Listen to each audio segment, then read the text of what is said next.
for the small. Lay a big hit and pass or kick the ball. This game is for us all. From Seattle down toward the Keys, this game is you, this game is me. Cats, dogs, and steer, even a tree. This game is America, so sing it loud with me. College football forever. College football forever. Downtown LA, Starkville City. 1 week you're up next, take a dip. Run the rock or let it rip. This game is America. All say, can you sing it with me? We just stepped on her face with a hot nail moving across her nose. Whoa, Nelly! College football forever. College football forever.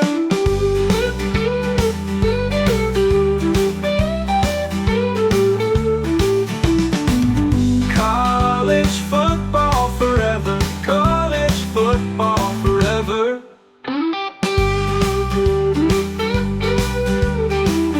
College football is a year-round discussion with these two. Here's JC and Morgan. Mike Morgan of ESPN and JC Sherbert of 24/7 Sports have you covered, beginning right now. And welcome into another installment of JC and Morgan. Sans JC. JC is on assignment, as we like to say, and we're on assignment with another installment of the show. By now, in year 11, if you've been following us, there is no off season, and one of the things we love about the off season is that we're not, quote unquote, bogged down with having to go through the week that was and look ahead to the week that is in college football. That prevents us from really getting guest heavy because there's so much we have to squeeze into a limited amount of time. But in the off season, we go heavy on the guest list, and we've got a couple of guys that are very good, let's just say friends of the family. And the legendary Tim Brando is just one of those, probably getting ready for a tea time somewhere later on today in the lovely state of Louisiana. Timmy B, how are you? It's been too long. Actually, I'm wearing green, not because post-Masters, but post 2 golf rounds in the last 3 days, which means my tea time will be at Home Depot a little after 1 p.m. with my wife, picking up some mulch that she needs dropped for her gardening in the front and on the pool deck. So yes, this is what I do in the off season. I play golf, I chase grandchildren, which is a lot of fun. Yes. And then I go to Home Depot, pick up Miracle Grow, mulch, and other forms of manure that probably are no interest to your viewers today. But I think that's it's great to be with you. Yeah, always a pleasure. I think that's the first utilization of the word manure in the history of this podcast. So, well, leave it to me to bring it up. Yes. No, it's and for those that are thinking, those that thought that Tim Brando was another bougie network play-by-play guy that has somebody else doing all this for him. No. You're getting down and dirty. You're doing the work. I mow my own lawn. Yeah, I mow my own lawn. I'm very proud of that. Yeah. See that? Still a man of the people. Still living in Louisiana. You're not on the coast. You're just, you are true blue collar, Timmy B. Yes, I am. So I want to start this with what major sport just transpired in its championships, and that is college basketball. And it's all going to relate to college football. We talk probably 90% college football on this podcast year round, but I think there is a common thread, and I'm going to link what has happened here going back to late January and what just happened in early April. So in late January, we had another Big Ten team win a national championship, the third different one in college football. And we'll talk about the conferences and some of the trends there later. And then recently we had Michigan, a top 10 team, win a national championship in basketball. Tim, it's unavoidable everywhere I go, and I'm sure you experience the same when fans are talking to you about the sport.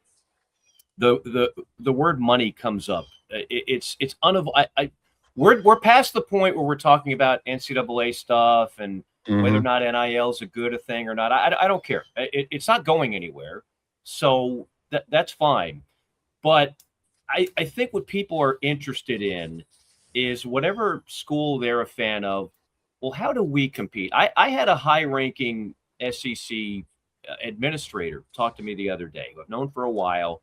He's been with a particular school for a few years now. And this is a school that's been successful the last few years in all three major sports, football, basketball, and baseball. So he's not crying because they're not winning at this particular SEC school. Quite the contrary. They're having great success. But he said, as he was looking at some of these NIL deals in basketball, because that's what we're going through now with the portal, he said, Mike, it's just simply not sustainable. And my comment to him was, I hear this all the time from school administrators and coaches even. It's not sustainable. It's not sustainable. It's not sustainable. And Tim, every time I look at it, the numbers keep going up. So if it's not sustainable, Indiana, for example, in football, $61 million in operating expenses. That was 13th best in the NCAA. Bama, A&M, Washington was third. Ohio State, Nebraska, Tennessee, Michigan, the usual suspects. Right. Their NIL budget was about 21.1. What Indiana will tell you is, well, our athletic department had $183 million in total revenue, even with all the NIL, and we had a $10.5 million surplus. Michigan, in their national championship run, spent $10 million, give or take. Yaxel Lindenberg, who could have gotten much more somewhere else, he got about $2 million. So, and this is significant. We'll be talking about this years from now, I believe, Tim. All 5 starters, if you noticed, portal, every one of them. And they also had a top 20 recruiting class, but all 5 starters portal. So money. And that, as we're in another portal period for basketball, and pretty soon we'll be talking about player acquisition in football again. I just keep hearing 2 things. The money keeps going up, and then I keep hearing people say, but it's unsustainable. Where do you side in all this? Well, I said even last year and before, when they started NIL and portal, that the doomsayers they have to write about something and they have to talk about something. And that entire off season, this time now to the start of the football season, you're going to hear it again. It's not sustainable. It's horrible. It's the lack of loyalty, the this, the that. It's all bad. Okay.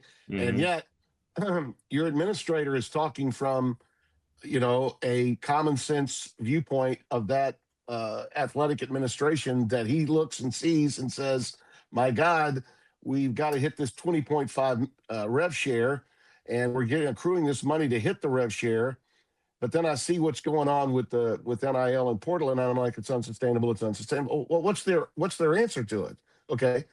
The answer to it is nothing other than, these Pied Pipers that decide, well, let's listen to Nick and let's listen to Urban and other former coaches, and let's bring them all in and get a celebrity photo op in DC with the president, and where he does more talking than they do for about an hour, and we come away with really nothing accomplished, okay, other than an executive order, which, by the way, I'm happy that President Trump, I'm happy that President Trump is interested in sports. Okay. I'm breaking out a hat. Yeah, I have one. I don't wear it, but I have one. It's in my study. It's in my office. I have all kinds of things in my office that would surprise a few people. But it does matter to me that the president cares about college athletics. It does. I mean, I'm a purist too. I'd like to see some of this that they're talking about being unsustainable, being put in a position to be more sustained. Okay. But until and such time we see someone step forward and lead without telling me they've got to get congressional help. Without congressional help, what the hell are you talking about? Do you not watch Fox News or even MSNBC or CNN? I don't see any way Congress is going to be able to help with regard to any executive order that the president may come up with. It's nice to have it. I'm glad he's interested. But I'd say that there are a few more things going on in the world that are of greater interest that they still can't agree on until we get to that, okay? And the reason that they had this get together is in large measure political, because having both the Senate and the House uh, controlled by the Republicans right now is something that may be, not sustainable in the midterms that are coming up. And so, if you do have control, I think the president would like to do something. Only way he's going to be able to do it is by having control of all three branches of government. And I don't know that he could even get all the Republicans in on this. Cruz and Tuberville are kind of leading the charge, but I don't see either one of those two as being guys that could reach across the aisle and get many, guys from blue states to come along with them in a nonpartisan way. So to me, forget all this stuff. The bottom line is the money's coming in for the rev share largely from television. Okay. The company you work for, the company I work for, we're in on this. We're partners. We were the ones that came up with the money so they could keep from going to court and get that $20.5 million, all right, to pay off. That came about because of a huge loss, that they had in court. So it's up to the schools themselves. Do you care or don't you care about athletics at your school? And those that care are going to continue to spend the money, and those that don't won't. All right. And they will fall by the wayside. That's what we're looking at, Mike. I mean, I hate to sound, I know it's not usual for Brando to sound pragmatic, but okay, I have to be pragmatic here and tell people, look, you can bitch and moan and whine all you want, but in the end, we go on the air and our ratings are through the roof. 30% ratings hike in college football, almost a 40% ratings hike in basketball, which desperately needed it. Okay. College basketball was suffering until NIL and portal. Okay. It was really big. The regular season was really suffering. And now our regular season ratings are even up in college basketball, which is really good to see. I don't know why we can't look at it from an optimistic view in that regard. The money is clearly there if the people there in power are interested in having success in athletics. And the presidents and, the presidents of these schools and the deans of the different schools within the students that go to those particular schools, if they don't like it, too bad. Because if the presidents and the chancellors are all in and the governor of the state is all in, then they're going to continue to spend the money. I do think that, for instance, the private schools in the Big East in basketball, schools like Xavier, Butler, Marquette, they have to look in the mirror in the offseason and say, okay, if we want to compete at the Big East level, and those numbers for those schools that are basketball only, Mike, they're still, because of their TV contract, and now Fox doesn't have it all. They've got money coming in from NBC and Peacock. They got money coming in from Turner, and they've got Fox money coming in. So that television deal for those schools and the size of their athletic departments gives them a percentage to work with that would be right in line with football schools as well.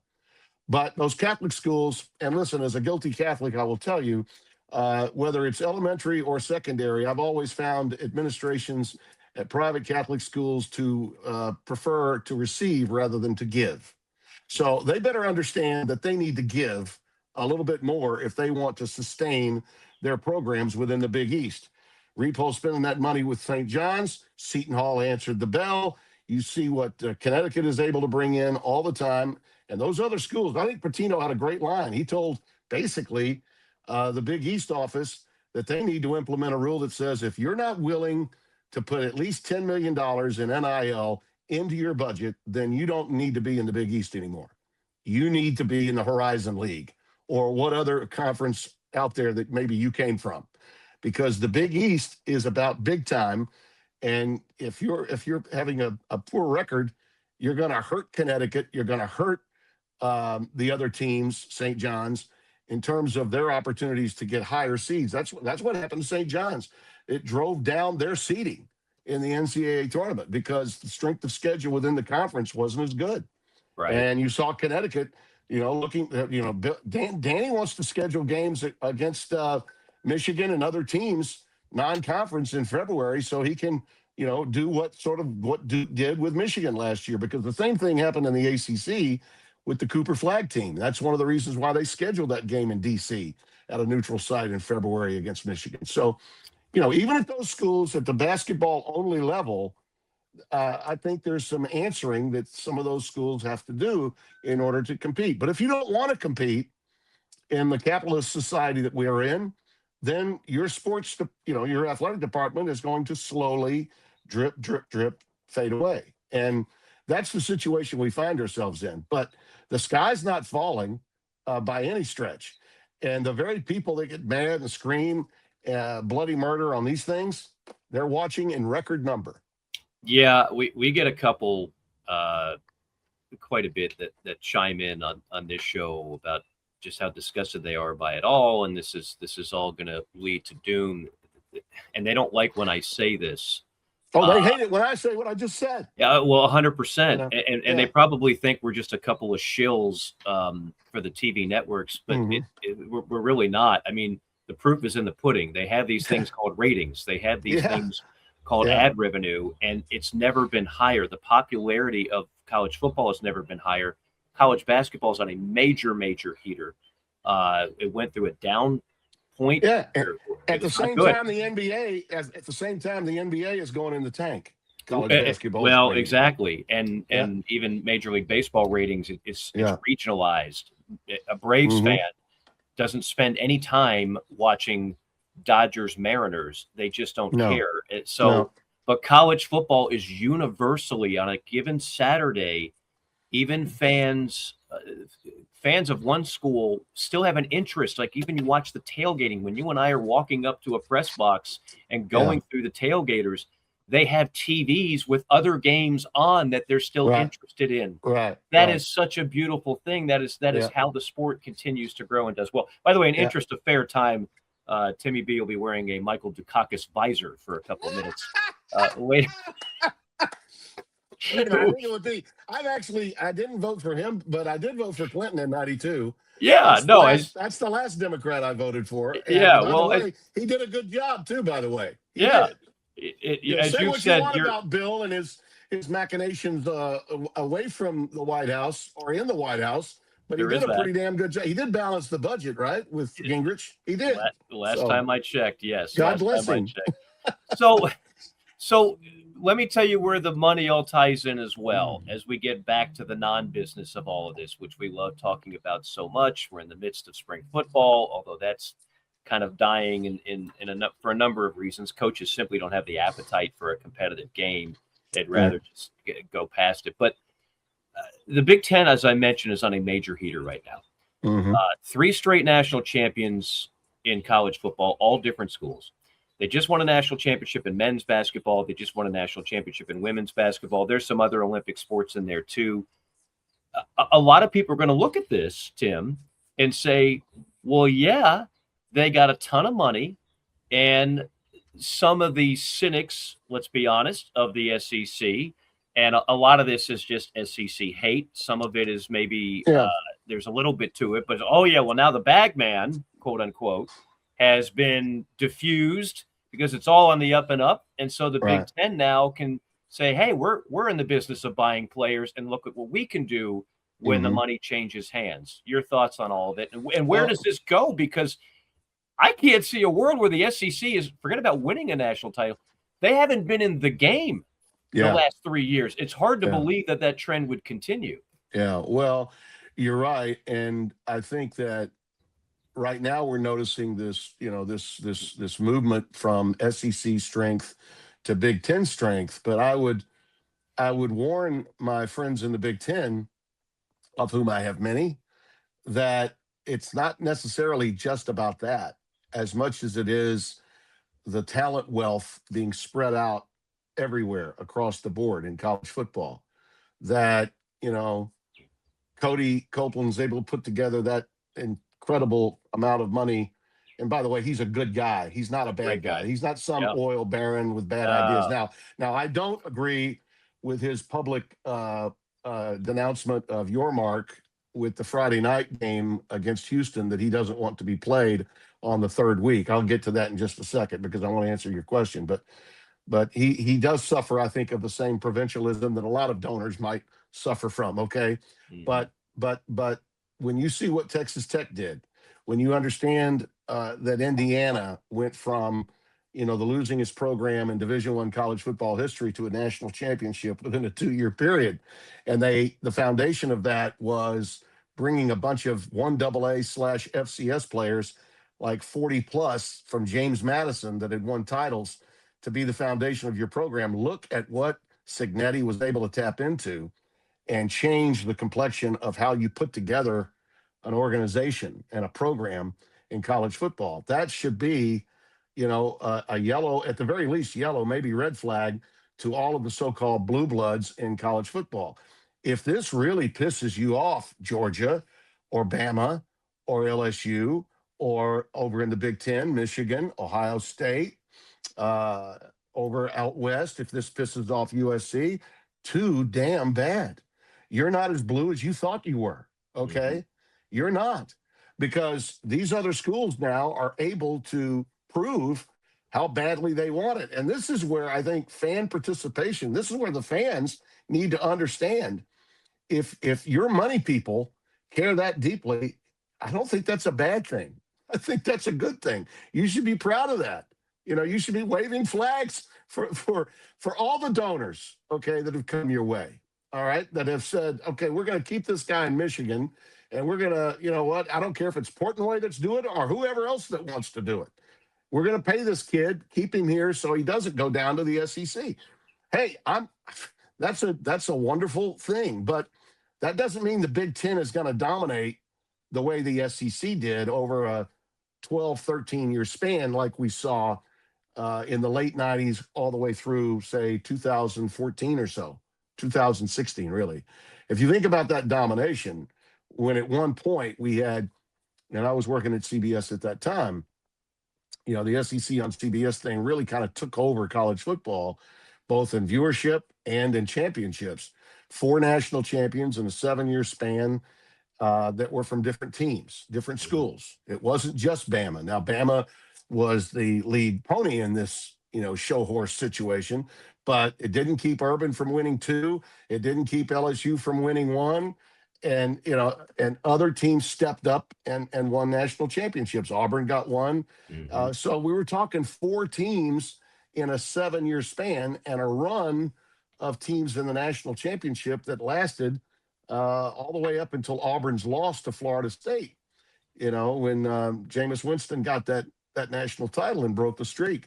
That was 2013. So we're talking about a different time in college football. And what's generated this national interest, Mike, is exactly what the fans that are bitching to you and bitching to me don't want to comprehend.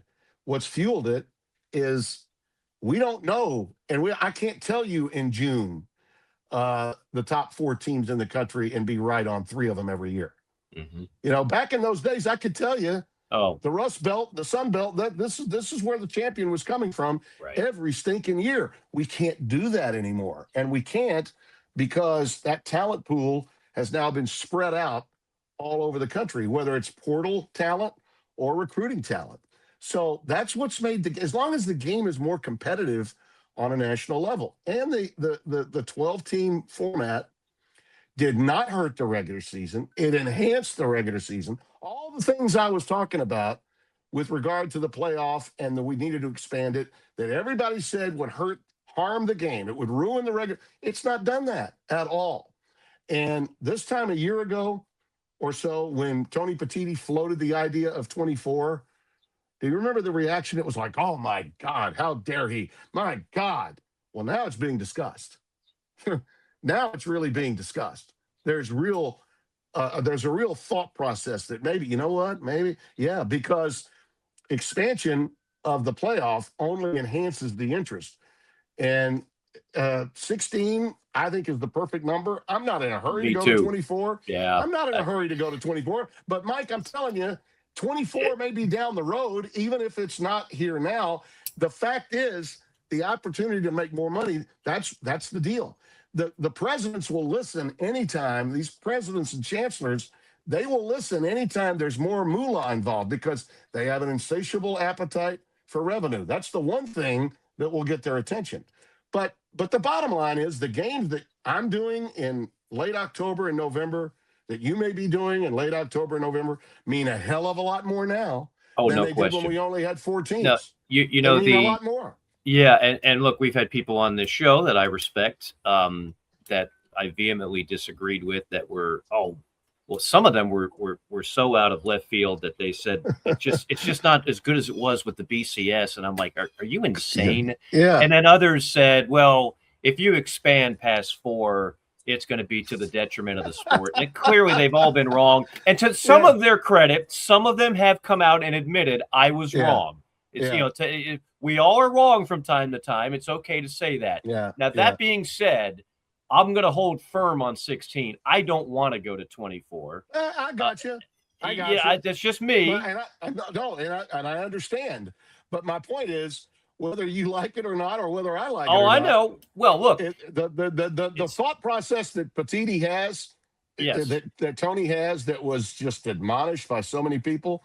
You know, you watch how he handles things. He doesn't talk a lot. He's not accessible to the guys that we read every day. Okay, he's not gonna hold a press conference in the parking lot of a Walmart like Greg Sankey.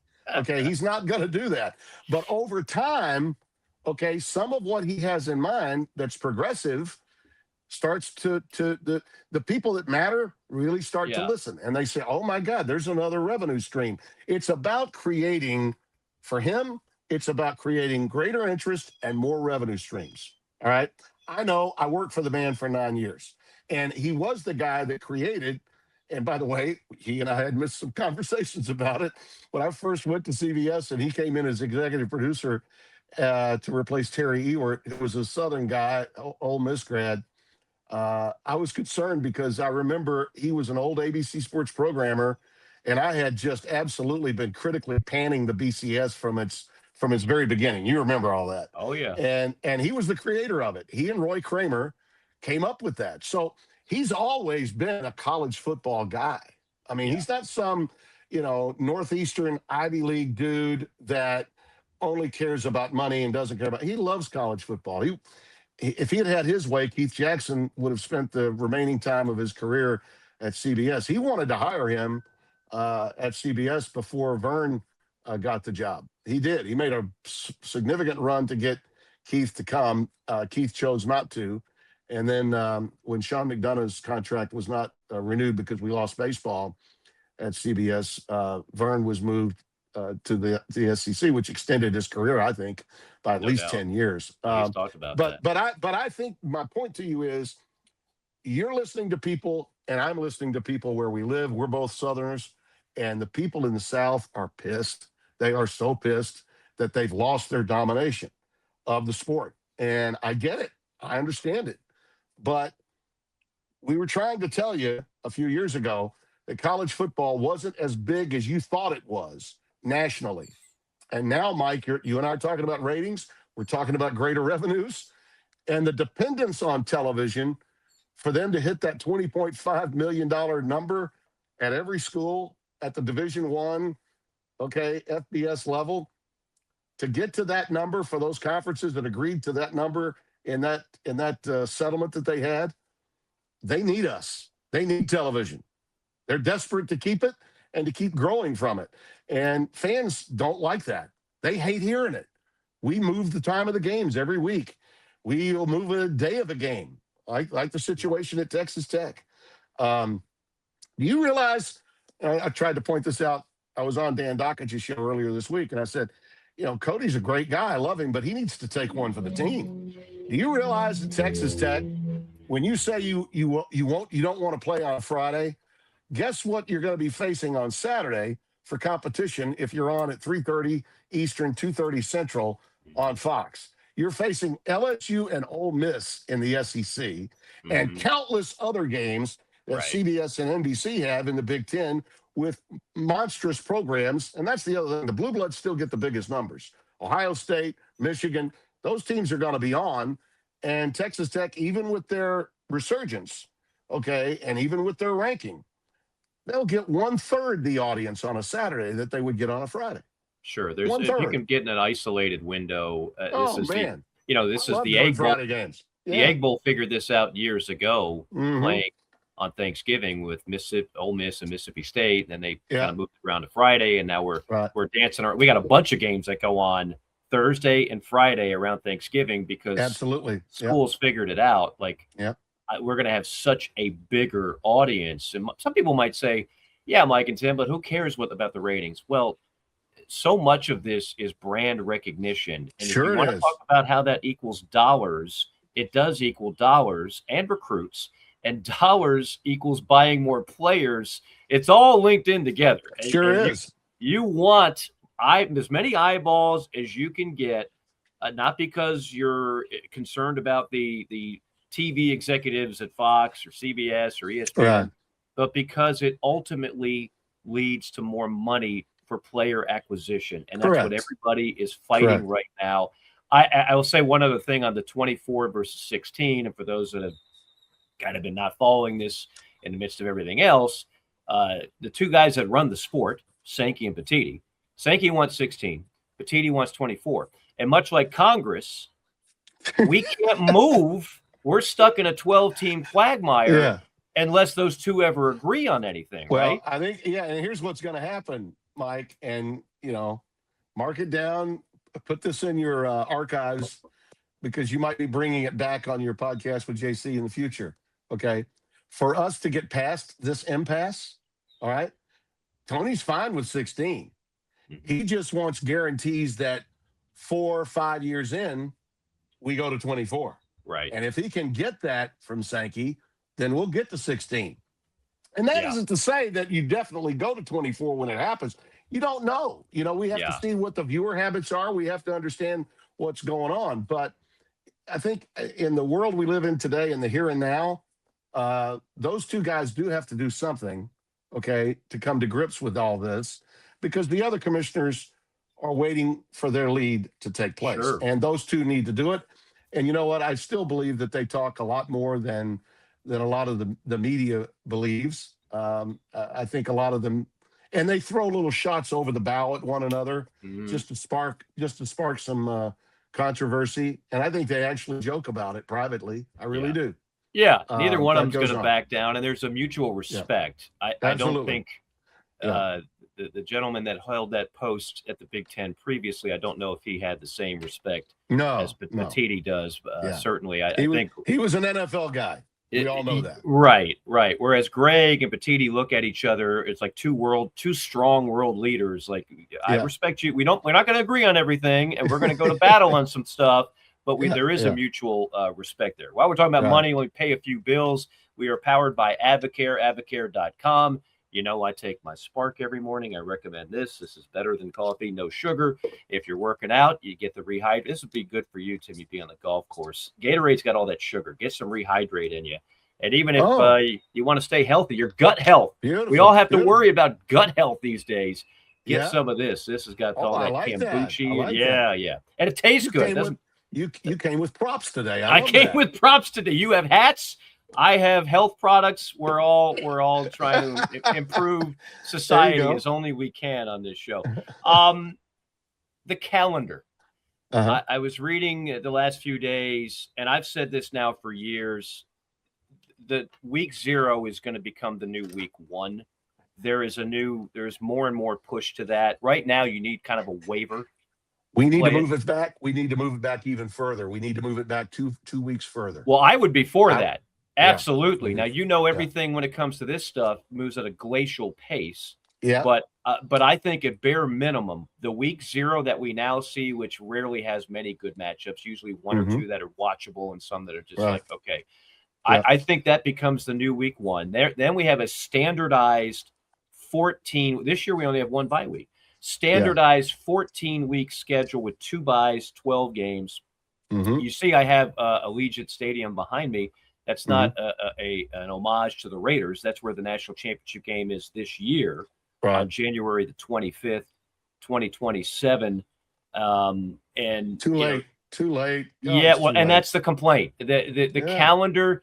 You don't need all this time off. I mean, the NFL does it every week. Right. Teams playing the playoff. We don't need these long layoffs between games. So there's room there to fix where I'd like to think we can get a consensus and fix the calendar. Yeah, that has to be fixed because as great as the postseason is in terms of the competition, and the level of viewership has been was certainly better this year than it was last. Those early playoff games, though, just are not. They're not performing. They're not. It's a loss leader for ESPN. They're still having to pawn off the two games with the teams that are non-power four teams because they have them in, and they pawn them off to Turner as part of a leasing agreement that they have, so they can save some revenue on the lost ratings that they'll have. Now they still allow for the talent from ESPN and the production team for ESPN to do those games, but they don't want to go up against monster playoff games that the NFL has. We shouldn't have games up against monster playoff games. We shouldn't have games going opposite regular season games. We gotta move this thing back so that we can complete things by the time we get to New Year's Day, or at least the week of New Year's Day, because that's when the viewership and that's when the public relations end of this, all the focus can be on college football through the month of December and into the holidays to January 1 or January 3 or 4, somewhere in there, so we can finish it where we're accustomed to seeing it finished. And it just makes all the sense in the world, and why we can't get people to understand it. By the way, the players are all there. Okay, they're there. They're practicing on their own, or you're seeing it downstairs over in Baton Rouge. I say downstairs. I mean down south in Louisiana. Kiffin's basically got a pro thing going where it's OTAs. Guys come in, screw the spring game. This is the way we're structuring everything, and I think that's going to become the model. People that don't understand Lane completely, and sometimes I don't understand him either. When it comes to the football operations of the game today, he really understands it. He does. He's doing it the right way. And I think other programs are beginning to see that. That's why there are fewer spring games this year. I think in a couple of years, we won't see any spring games at all, which, again, that purist fans and college towns may not like that, but I think that's the direction that we're going. But bottom line to all of this is we need to finish our season where it's traditionally been finished. That's what we have to protect, and we've lost that. And unless and until we get to a point where that happens, the ratings will suffer in the postseason. And the ratings did suffer until we got to what? The semifinals and finals. All right. And those matchups early in the playoffs, not all of them are bad. Some of them are very good. I mean, some of them are really good. I thought the Georgia Ole Miss game that quarterfinal round game was unbelievable. Yeah. Instant classic, no doubt about it.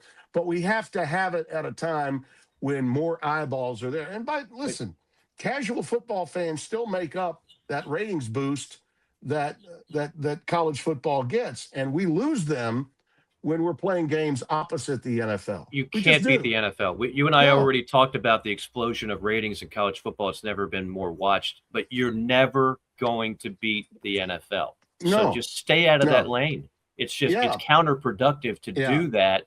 That's the only lane you have to stay out of, because everything else you can bully around. You can beat an NBA regular season game. You can beat all but you're not going to beat NFL. That's just the one 500-pound gorilla that nobody can slay. Mike, I say this all the time, and by the way, the new contract is not going to be in play until 32, unless and until they decide to go with 16 teams. Okay, if they go to 16, that's the other thing. They have to at that point structure a new deal. All right, they've got to do that, and I think that's one of the things that also gets in the way of college football's progress in the postseason. As big a juggernaut and as powerful as the worldwide leader is, okay, they're the only ones talking about it in the postseason because Fox is already on to basketball.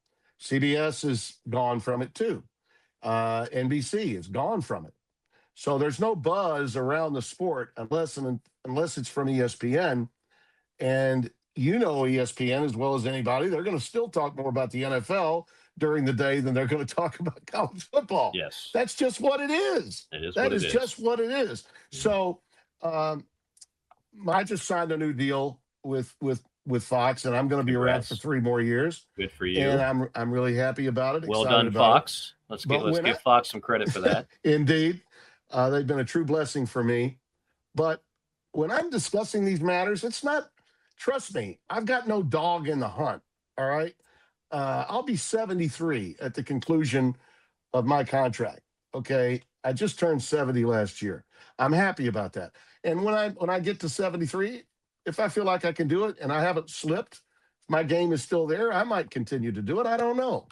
But I can tell you now, if this is my last go round, I'm aware of it. I'm thinking about it before I get to the next go round. Okay. But I'm not concerned about opportunities for me. I could care less about opportunities for me when I'm talking about the future of college football on television. I'm not. Okay. I'm not a mouthpiece for any network that I've ever worked for. Right. I am a mouthpiece for college football because I love it, and for college basketball because I love it. And the greater good of the sport, in my view, is moving the calendar. We should move the calendar, take care of that in many ways before we worry about NIL and the portal. We need to take care of that first and foremost. I think that's a bigger issue. I do. And it should be the easier one to resolve. Yes, absolutely. It should be the easier one to resolve. And then once we've done that, Mike, I think the love of the sport and the greater good of the sport will be such that now we've got more network entities talking about it, a part of it. And to me, playoff games being subleased is just a joke. It makes no sense to me that any company, any media company would buy something like that, spend all of that money, and then say to themselves, you know what, if we put them all on our network, we're going to get our ass kicked. We might as well sell off some of these games. Huh? How can that? Makes no sense to me. That should be something that it's a crown jewel. You get it. You put. We need to get away from that. And that isn't to take shots at ESPN. It's just a major business point, in my view, that the more company look at the NFL blueprint on the way they handle it. Can you imagine for one moment? Can you imagine at the end of a college football game on, let's say it's on Fox, the end of the Big Ten football game on Fox, Ohio State's playing Michigan. Can you imagine Gus Johnson doing a promo for the game Fowler and Herb Street are going to do in primetime that night? That's what happens on the NFL every week. Yeah. That happens on the NFL every week. And the NBA for that matter. Yeah. So we're all in this together. Okay. We're all in this together. College football's never had that. And we really should.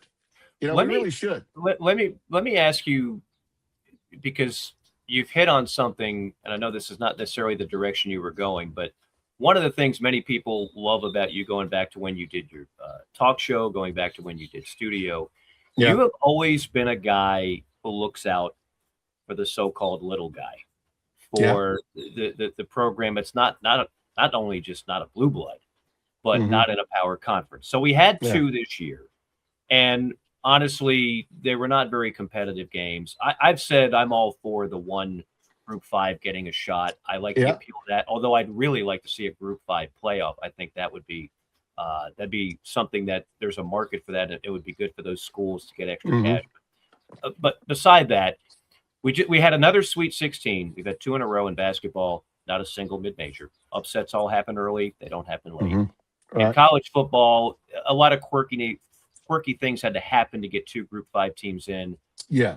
But neither game was competitive. We now, to go back to the subject line that we started the show, the gap between the haves and the have-nots is so mammoth.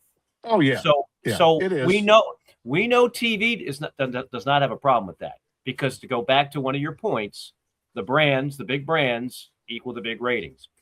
Does it hurt Tim Brando, a guy who's in the shadows of a nice Group 5 school over there in Louisiana, and a guy that has always stood for the Cinderella, so to speak?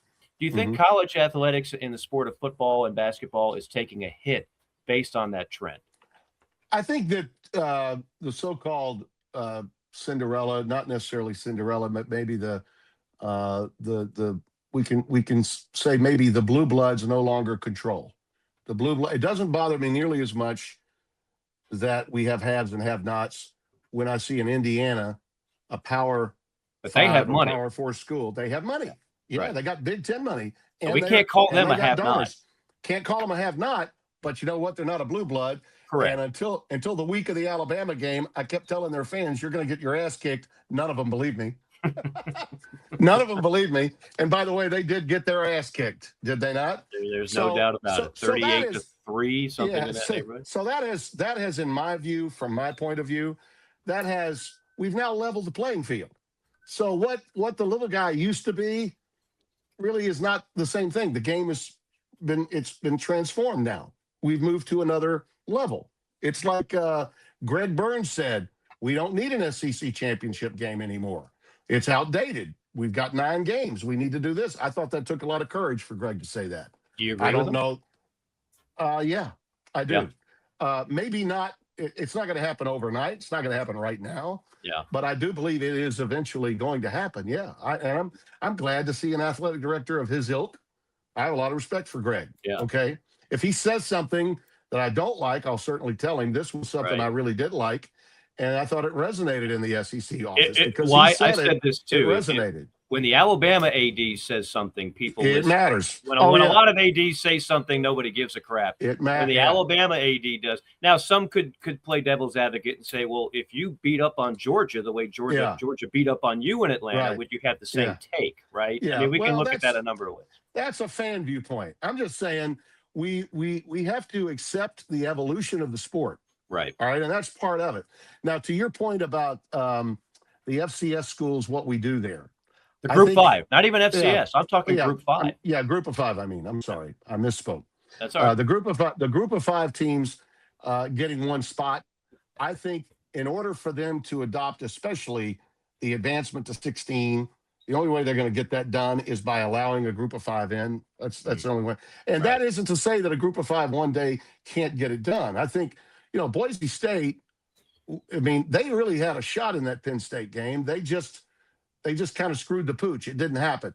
They were nothing like what Tulane was to Ole Miss, and they were nothing like what James Madison was to Oregon. Okay, it was a similar. And by the way, those that were taking shots at them, I think it was unfair because the reason why they both got in was because the ACC was screwed up in the way they picked their champion. Exactly. Okay, Miami should have been in that game, and if they had been, then we wouldn't have had that discussion. Okay, correct. So let's get over that just a little bit. But the reality is if there were a marketplace and we had this cooperation that I was discussing with you, big picture, between the networks, and more than one network had control of the postseason. Okay. And again, it could be CBS, could be NBC, could be Fox, it could be a consortium of all of them. All right.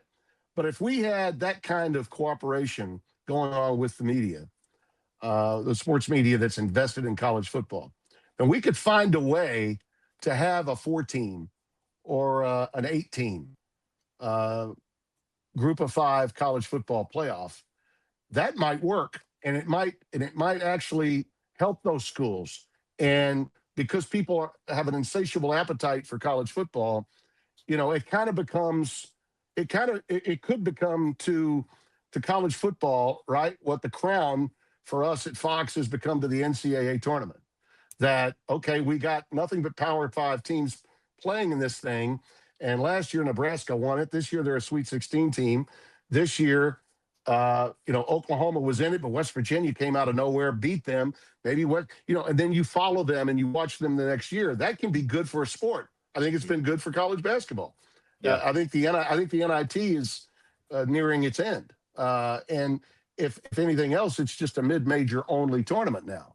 All right. Auburn played and won that tournament, but I'm here to tell you, if Stephen Pearl could have kept his roster together, Mike, he wasn't sure he could keep them long enough we play the Crown the week of the Final Four. And if he had not had any games between the end of the SEC tournament and the start of the Final Four, he wouldn't have been able to keep that roster together. They were all going to hit the portal. They were getting ready to go to combines. They were getting ready for Portsmouth. So that's why he played in that tournament, and obviously he won it. But I think that tournament's going to be more about the Tulsas and UABs and schools like that in its future. I really do believe that. But imagine if we had a place for those schools to go. Could it be something that the television people could find a profitable venture? Maybe. But until such time as we get there, and I don't think we're there yet, you're going to have to understand that group of fives are always going to have to be included. Otherwise, you're not going to get a decision in favor of expansion of the playoff. And there's the threat of a lawsuit. Yes. That's nobody wants to go. Nobody wants that. So that cloud. For those that are wondering why, such powerful men as Tony Petitti and Greg Sankey would even allow the group, that is the reason. That's the reason. It's the threat of litigation. Yeah. And they always lose in litigation. Right. They always lose. Yeah. So I don't see that going away anytime soon. Final minutes here with the one and only Tim Brando here on JC and Morgan, powered by Avocare, avocare.com. Promo code Mike Morgan gets you 20% off on any product order today or the rest of the week for that matter. You mentioned LSU. I know that you are now in a world of calling Big Ten games and calling Big 12 games and so on and so forth. But I also know you've got deep ties to the SEC and obviously deep ties to the state of Louisiana. So you have to be the least bit intrigued about what's going on. And Mississippi. Yes. Yeah. So, this to me is going to be such a fascinating storyline. And let's be honest, if you're not an LSU fan, there's a lot of people just pulling like they've never pulled for anything before to see that train wreck and to watch it, to stop the car, pull over, and watch Lane fail after LSU has – we added it up the other day on the show. If you include getting Will Wade back, which I could have told you in January was going to happen, if you include that, over the last 5 months with football and basketball, paying buyouts, payroll, coaching staffs, NIL, it's over $200 million at LSU in a 5-month span. What do you make of all of it? I mean, are you excited to see this iteration of LSU football? Are you a believer in Lane? Do you think this has the potential to be a disaster? What do you think of all of it? Oh, I believe in Lane Kiffin. Yeah. Okay, I believe in Lane Kiffin. But when I say I believe in Lane Kiffin, I believe in every aspect of Lane, the good, the bad, and the ugly. Yeah. Okay. And from my position as someone that has to be objective in this business, and again, full disclosure, oldest daughter, LSU girl, youngest daughter, Ole Miss grad, living just outside Hattiesburg, Mississippi. Her husband's a plastic surgeon there, and I'm very proud of them and him. And do we have a promo code for him? Can we get somebody 10% off their next plastic surgery if they go to Hattiesburg? It is amazing how large that medical community is, by the way, and that the fact that they've got 4 plastic surgeons in Hattiesburg, and I don't think we have one in Shreveport. That's a killer to me. That blows me away. But anyway, just a copy point I wanted to make there about that profession. Anyway, Mike, for my wife, it's really hard. That third week, it's really hard. But for me, I just get to be amused from afar because I'm out doing another game. But how important to me is that weekend when LSU plays Ole Miss? I've never done this in my years of calling college football. I have never called a coordinating producer and asked for something, in terms of my assignment. But that Friday game between Texas Tech and Houston, I'm gonna make that call this year. And then watch that. Yep. That's the game. That's the game I want that week. Not just because I think it's a great game and we'll have more eyeballs, but because I can get back and protect my wife from the furor within the Brando girls' household of Ole Miss and LSU, because I want to see everything about it. Sure. That game probably ought to be treated not just with the first-class treatment that game day always brings, but like a Super Bowl. It's like an SEC Super Bowl. And to think that it's as big as all that in a game not involving Alabama, I mean, think about that. Right. That's huge for the league. Yeah, It's there's no huge. question. It's huge for the league. And with Chambliss back and Ole Miss very quietly in the portal, right behind Lane and being the king of the portal. So they are competing. You know, I give Walker Jones and I give Keith Carter all the credit in the world, man. Those guys grew up fast. When my daughter was in school at Ole Miss, I couldn't get over how cheap everything was, how cheap it was to get a season ticket by comparison to LSU or Alabama or Tennessee or Georgia. Okay. Well, it's not that way anymore. You got to pay up. And by the way, the enrollment there has gone from like 14 million to like twice that. The enrollment was like 14 million in 2010, 11, 12, 13. It was. That's hard to believe, but it's true. Now, LSU is the big kahuna, and they got all that money coming from wherever Governor Landry is able to make the calls and the money comes in from. And even though I'm from Louisiana, I've never been indicted. I'm nothing more than an unindicted co-conspirator from the state of Louisiana. But, I mean, it's bigger than big. I mean, that to me, the world stops. Even the SEC world, whenever that game is being played, I'm assuming it'll be in prime time. Oh, yeah. It's got to be in prime time. ABC. But the world stops when that game is played, man. I think people will be watching that game from every corner of the country. And I would, and if I happen to be doing a game somewhere on that Saturday instead of Friday, and I'm making the request, it's going to be the first time I've ever called, but I am going to make please give me that Friday night game in Lubbock. But that's how big it is, Mike. It's just, it's unbelievable how big it is. And I do think that LSU has a roster. They certainly paid for it. It's good enough to win 10 games regardless. I think they'll win 10 games. And I think that Ole Miss with Chambliss back, provided he stays healthy, that's a team that's going to win 10 games regardless. So just because you lose that game, if you're either one of those schools, doesn't mean you're out of it by any stretch. Right. At least from my viewpoint. Well, mine too, which is counter to the old anti-playoff argument. It'll diminish the importance of the regular season. Tell that to the fans watching that game. Exactly. Oh, it doesn't mean anything, so I really don't care. Yeah, okay, whatever. Carry on. Exactly. And that's why the SEC sustains its level. And I say this with all due respect to Sankey and to the people in that office.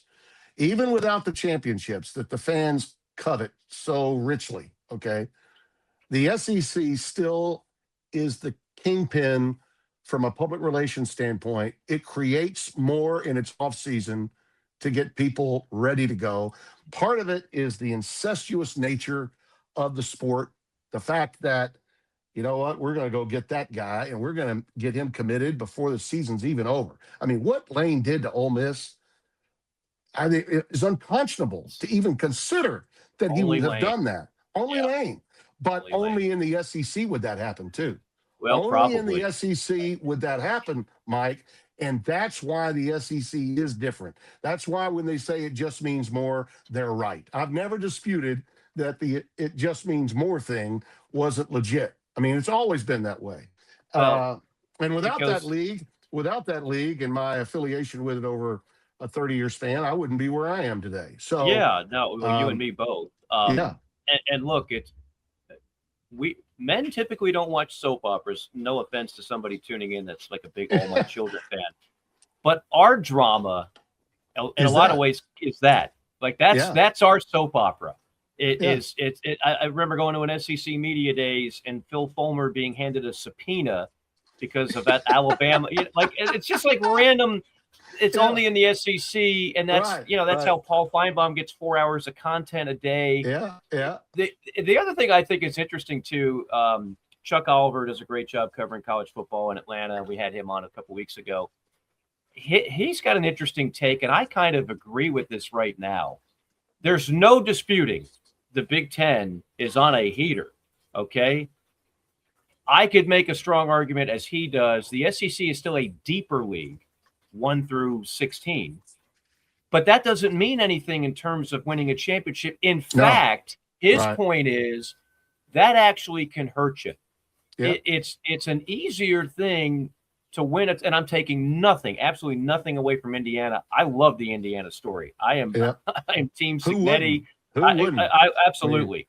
Yeah. But it is easier to go through a road where you're not going consistently in front of 85,000 seat venues, Right. and deeper schedules and deep. It's the Right. same. Notre Dame takes to a whole other limit. You look at their schedule this year; it's laughable. They're already in the playoff next year. Yeah, it is. So the SEC can lay claim every year. They're going to do two things. They're going to lead the league probably in total attendance, and they're going to be the deepest.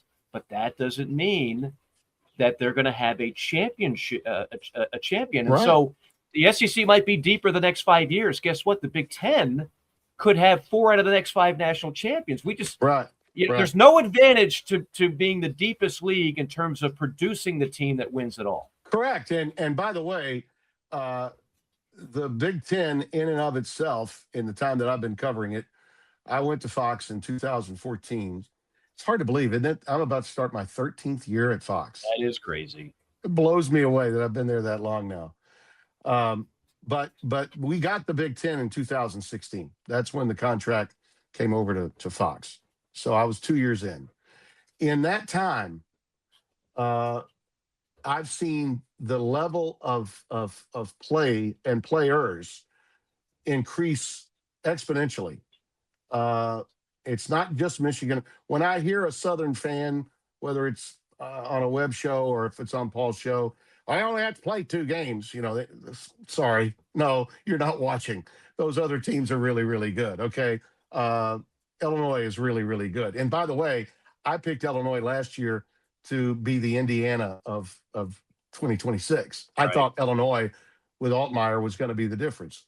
And I knew that Mendoza was going to be a step up from Rourke at quarterback. I did. I knew Mendoza was going to enhance Indiana, but I didn't think with some of those guys that he lost from that first year that what was left of that core group from James Madison could pull it off. Well, he got better at every position. Those wide receivers that he had with Mendoza, those guys were on par. When they were healthy, they were on par with Burrow's team in 19. They were that good. And that's why Indiana made the plays that they needed to make. Not just because Mendoza was that good, but because his receivers were tremendous. Okay. Yep. And the run game was a constant. That they gouged Alabama the way they did. That was what they were doing to everybody.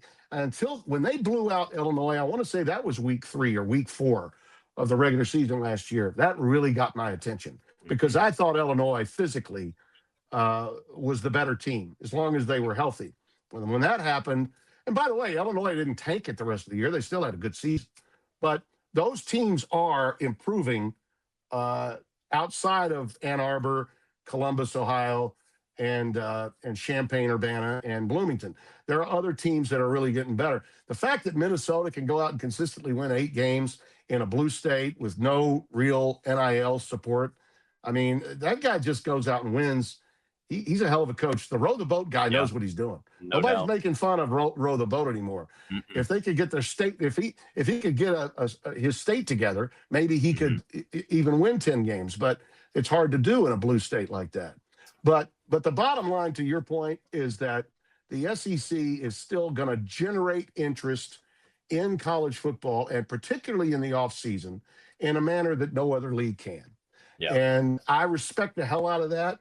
And I find myself as a guy that's not covering the SEC on a regular basis. Like, for instance, I can't tell you now what the Friday schedule is, but I got a pretty good inkling about it, okay? We know about the Lubbock situation because they made it a story. So we know that the Texas Tech-Houston game is going to be a Fox game. But if there's a game out there that I really want to have besides that one this year, it's the Missouri at Kansas game. Yeah. Because that now is not just a border rivalry. It's an SEC versus Big 12 game, which adds national intrigue to it. And I know Leipold believes that they screwed the pooch last year, that they're really better than that. And, I don't need to tell you, Missouri's so good. I really like that guy. I like Drinkwitz so much. He's a really good guy to root for. Yeah. That's going to be a fun game. He's got a little Spurrier Lane vibe He to does. him. He does. He doesn't care. I think he kind of likes the fact that some people Yeah. don't like him. He's pretty Yeah. cocky. He's pretty brash, and he's doing things at Missouri that nobody thought he would do when he got hired. He uses media and social media, probably outside of Lane as well or better than anybody in the country. So, but that's one that kind of jumps out at me. Other games that are out there that I like, but the more like the SEC other leagues become in terms of promoting themselves. Slive started all that. God bless and God rest his soul, because Mike got it. He understood it. Turning the SEC media days into like a movie premiere. Okay. And we're going to put it here. We're going to move it around like the NFL moves around draft day. That's that kind of window dressing other leagues really need to think about. They've always been forward thinking in that area. And it's not just about the commissioner. It's about the people around him. Guys like Hussey, guys like Herb Vincent, people have been around that league for a while. They get it. They understand it. And Herb comes from a sports information and PR position. That's always been helpful to them. So that's what kind of makes that league buzz, I think. But it certainly helps when you got a guy like Kiffin who doesn't matter. Yeah. It doesn't matter to him who he pisses off. I mean, exactly. It really doesn't. He's the Teflon Don, and we love Teflon Dons in Louisiana. That's why I can tell the fans, Mike, in Louisiana, I can tell them, you're going to be the most hated, most vilified team in college football. And they're like, no doubt. Yeah, we love that. Exactly. They want that. Of course. They want that. It's okay. Somebody's got to wear the black hat, and nobody wears it better than Lane. Yeah, they think that's another edge they got over Alabama. Yeah. Okay. Yeah. That's another edge we got, because Saban's gone and we've reclaimed. Now they hate us everywhere, just like everybody hated Saban. Right. I mean, that's the way they view it. They look at it, nobody hates Kalen DeBoer, but Kalen DeBoer is going to be on another hot seat because they're not winning enough. I mean, that's big time. So you'd rather be hated and be winning than be a more likable guy and not passing the smell test, which in Tuscaloosa, as we know, is a very high bar. Last question. We've kind of danced around this a couple of times, and that is scheduling. Pretty much everybody now, I'm assuming the ACC will eventually follow suit. We'll get to 9 conference games. With that, the moment that started happening, you started seeing really juicy interconference matchups being canceled, one by one by one. You would think with a 12-team playoff, potentially expanded playoff, and knowing that you can lose a couple games and still make it, the coaches would welcome those challenges. And those are the games. I mean, like, again, I remember where I was when I watched the Hail Mary by Cordell Stewart in Colorado beating Michigan in the big house and Miami, Notre Dame, and all these. I feel like we're going to lose. It's not the fault of the setup. 9 conference games is where it should be, but it doesn't look like coaches have the appetite. And I'll couple this into the question with a little bit of commentary. Okay. It's clear the playoff committee has not gotten the memo about strength of schedule. No. And it's unga munga. We call it caveman math on the show. Yeah. 2 losses more than 1. Therefore, 1 loss team better than 2 loss team. Unga munga. It's like, why are we paying you? And I talked to the Michigan AD, who was the head of it 2 years ago. Ward Manuel. Yeah, I spoke to him. I did the Michigan State game this year on national radio. And I asked him, I said, did you enjoy that? Because you took a lot of heat. He said, yeah, I loved it. I said, did you get paid? He goes, no, they just fly us out there. So you don't get any money out of it. You get, I don't know, exposure. And then you very often, you try to explain the unexplainable. Yeah. And I think most people look like an idiot. So my question is, seriously, like you're trying to justify stuff that's unjustifiable. Ward's a Louisiana guy, and I've known him forever. And he went to Michigan, and he's a smart guy. He's been through a lot, especially, I mean, just look what happened with the football program this past year. So he's been through a lot, and he's always survived. He's a sharp guy. Yeah. But I've had this conversation with him a lot of times. In fact, I told him, I did the Michigan Northwestern game the next to last week of the season, not last year, but the year before. And I said, listen, I hope you don't mind what I had to say. But what I had to say is just, I don't care who's in your position. You're just in the barrel, and you're the one that's got to take the arrows. Yeah. And he understood completely. So well, and it would gets be an that part of easier, it. Tim, it would be an easier position if what they did made a hell of a lot more sense. Oh, yeah. But unfortunately, it never does. And then you've got to play cleanup for the mess that the committee makes. Can we completely remove athletic directors from the committee? They have no business being on there. Well, it'd be nice. And let me say this to you also, Mike, and I'm going to go back. I'll revert back to our conversation about Petiti, that fans want to put him on one side and Greg on the other. If we, in his plan, what he wants to do, what Tony wants to do by going to 24 teams is to basically have more bids earned rather than given. So you have to earn it on the field, so that, if we have more bids, the automatic qualifying thing is still always a sticking point whenever we start discussing about the playoff and with the committee. What we need to do is to make it easier for the committee, so that instead of having to look at this broadly and say, okay, we got to pick 12 teams or we got to pick 16 teams. Let's say that of the 16 teams, you only really have to choose 6. You only have to choose out of 12. You only have to really choose 4, because we got if you have more automatic bids that are earned on the field during the regular season, then that means you're restoring the regular season. You're making the games that much more important, and you're taking some of the subjectivity out of the committee's hands. Yeah. I don't know how many more, whether it's athletic directors or conference commissioners, we have to have. I'm not convinced that coaches are the be all and end all, that we need more football people, because coaches have bias too. 100%. That's not my solution. A coach will come in and say, I just saw them in warm up, and boy, they got athletes over there. They're affected by that. 100%. Yeah. And they have biases. Yeah. And they have biases. So, they like certain coaches. They're buddies with certain. They don't like certain. Some guy might have screwed them over when didn't hire them years. I just want people that cover the sport year round, Tim. Correct. And people that have a sense of objectivity. And I think in a lot of ways, we need to know more about the committee members. When we started this thing, even with 4, way back in the beginning, when we got rid of the BCS and we put the college football playoff in 2014, I remember talking with Tony Barnhart, a guy you and I both respect. And we both thought that it would be a highly vetted position. If not Condoleezza Rice, somebody like her. If not, we don't know, by and large, we don't know anything about these committee members until they start meeting. Yeah. I mean, I used to think that we would be, surveying the resumes of all of them. And we don't do that at all anymore. We don't. No, we don't. And, I always say, I have a Heisman vote. I have no problem publicizing or them making it public, so I'm held accountable. So in other words, and we know this has happened with the 900 people that actually have a ballot. Yeah. Somebody who wants to cook the books to make sure their candidate wins takes the guy that clearly at worst should be second place and puts them completely off the ballot. Right. Well, that can happen as well with the playoff committee people who, for whatever reason, might want one team ahead of the other and just completely blackballs the team that's fighting for the spot. There's just so many things that are wrong with that. I like a committee. I just think it needs to be the right committee, and I don't think we have that.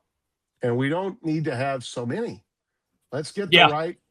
I mean, we could cut that thing in half as long as they're the right people. Yeah. Very easily. I'm in lockstep with you, pal. All right.